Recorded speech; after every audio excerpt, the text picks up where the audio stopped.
मशहूर और best seller किताब रिच डैड पुअर डैड की लोकप्रियता का अंदाजा आप इस बात से लगा सकते हैं कि साल 1997 में लिखी गई एक किताब आज भी टॉप सेलर में से एक है।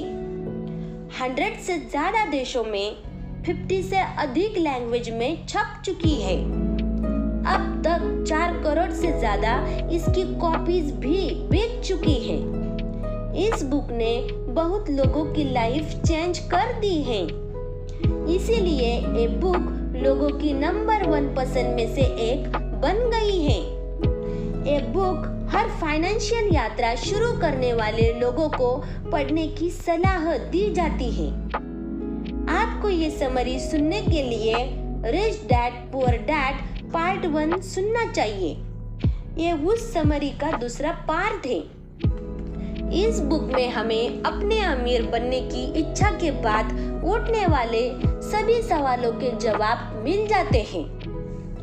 रॉबर्ट टी कियोसाकी अपने 2 डैडी की कहानी बता रहे हैं कि उन्होंने उनसे पैसे के बारे में क्या सीखा। रिच डैड और पुअर डैड दोनों में पैसों को लेकर अलग सोच और अलग अलग मान्यताएं हैं। पुअर डैड ने सिफारिश की, कड़ी मेहनत करो ताकि आपको काम करने के लिए एक अच्छी कंपनी मिल सके। और रिच डैड ने सिफारिश की, कठिन प्रयास करो ताकि आप एक अच्छी कंपनी को खरीद सके। Listen from rich dad poor dad. गलतियां करें और उनसे सीखें। जो लोग फेलियर से डरते हैं वो कभी भी सक्सेस नहीं हो सकते। स्कूल में हमें सिखाया जाता है गलतियां करना बुरी चीज है और हमें गलतियां करने के लिए सजा भी दी जाती है। लेकिन आप इंसान को लर्निंग के लिए तैयार किए गए तरीके को देखते हैं तो हम हमेशा गलतियां करके ही सीखते हैं। अगर हमने गलतियां नहीं की तो हम कुछ भी नहीं सीख पाएंगे, तो हम आगे कैसे बढ़ेंगे? और इसमें कोई बुराई नहीं है। हम गिरकर चलना सीखते हैं। अगर हम कभी नीचे नहीं गिरते तो हम कभी नहीं चलते।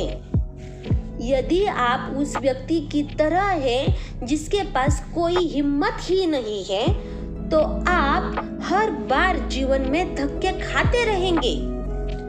आप अपना सारा जीवन इसे सुरक्षित रूप से खेलते हुए, सही काम करते हुए अपने आप को किसी ऐसी चीज के लिए बचा कर रखेंगे जो कभी होती ही नहीं है। नॉलेज आपका असली धन है। हम सभी के पास सबसे शक्तिशाली संपत्ति हमारा दिमाग है। लेखक यहाँ पर कहते हैं, यदि आप इसे अच्छी तरह से प्रशिक्षित किया करते हैं तो एक पल में ये लगता है कि ये बहुत बड़ा धन पैदा कर सकता है। यदि आप जानते हैं कि आप किसी सब्जेक्ट में आप कमजोर हैं तो उस फील्ड में किसी एक एक्सपर्ट या उस सब्जेक्ट का एक किताब लेकर खुद को शिक्षित करें। Listen from rich dad poor dad. सुनना सीखें। सुनने के लिए सीखने का मतलब वास्तव में सीखने पर ध्यान देना है जो अन्य लोग कर रहे हैं। उनके शब्दों को सुनकर मानो। किसी पसंदीदा गीत को सुन रहे हो, अपने दिमाग पर ध्यान केंद्रित करें कि वो क्या कह रहे हैं, इसका क्या मतलब है। सुनने के लिए सीखने में पहला कदम शांत होना सीखना है। परिवर्तन में बीते हुए कल से चिपके रहने के बजाय आने वाले परिवर्तन चेंज का स्वागत करना है। अमीर बनना एक सोच है।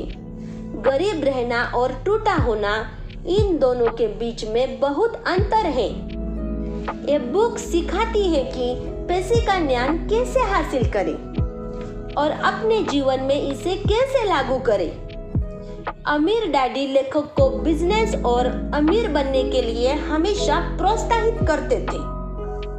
पुअर डैडी कहते थे कि हमारा घर ही हमारा सबसे बड़ा निवेश है, और रिच डैडी कहते थे कि हमारा घर ही हमारा सबसे बड़ा दायित्व है, ये कोई संपत्ति नहीं है। दोस्तों, लेखक यहाँ पर हमें बताने की कोशिश करते हैं कि कुछ लोगों का मानना है कि घर ही हमारी सबसे बड़ी प्रॉपर्टी है, लेकिन ऐसा नहीं है। लेखक यहाँ पर हमें बताते हैं कि घर हमारा सबसे बड़ा दायित्व है, क्योंकि ये हमें कोई पैसे नहीं देता। अगर हम इसे रेंट पर लगा देते हैं तो ये हमारी प्रॉपर्टी बन जाती है। पुअर डैड ने सिखाया कि एक अच्छी नौकरी पाने के लिए अच्छे से बायोडाटा कैसे तैयार किया जाए, और दूसरे डैडी यानी कि रिच डैड ने सिखाया कि कैसे मजबूत बिजनेस और वित्तीय योजनाएं लिखी जाएं। पुअर डैडी इसलिए गरीब नहीं थे कि वो कम कमाते थे, बल्कि इसलिए गरीब थे कि उनके विचार और काम गरीबों की तरह थे। बचपन में ही लेखक ने सीखा था कि हमारे विचार हमारे लाइफ पर कैसे प्रभाव डालते हैं। अमीर डैडी के साथ जब रॉबर्ट की शिक्षा शुरू हुई तब वे केवल 9 साल के थे। रिच डैड ने उनको 30 सालों तक कुल 6 महत्वपूर्ण सबक सिखाए, और ये बुक उन्हीं लेसन के बारे में है। ये किताब अमीर या गरीब की मानसिकता का वर्णन करती है। रॉबर्ट के मुताबिक धनवान वही लोग बनते हैं जो संपत्ति लेते हैं। गरीब और मध्यम वर्ग के लोग दायित्व लेते हैं। समझदार वो लोग होते हैं जो अपने पैसे को स्टॉक, बॉन्ड, रियल एस्टेट आदि में निवेश करते हैं, जिससे वे अधिक पैसा कमाते हैं। बेसिकली समझदार वो लोग होते हैं जो पैसे इन्वेस्ट करने के मौकों की तलाश में रहते हैं। पुअर डैड सिर्फ समझदारी की बात करते हैं। इस बुक में रॉबर्ट हमारी जिंदगी से उदाहरण लेते हुए कहते हैं कि कैसे हम में से अधिकतर लोग फाइनेंशियल एडवाइस उनसे लेते हैं। जिनके पास पैसे नहीं होते, सिर्फ अनुभव होता है। ये लोग अपने अनुभव के आधार पर अपनी राय देते हैं। यहाँ पर रॉबर्ट समझदारी और काबिलियत में फर्क दिखाते हैं।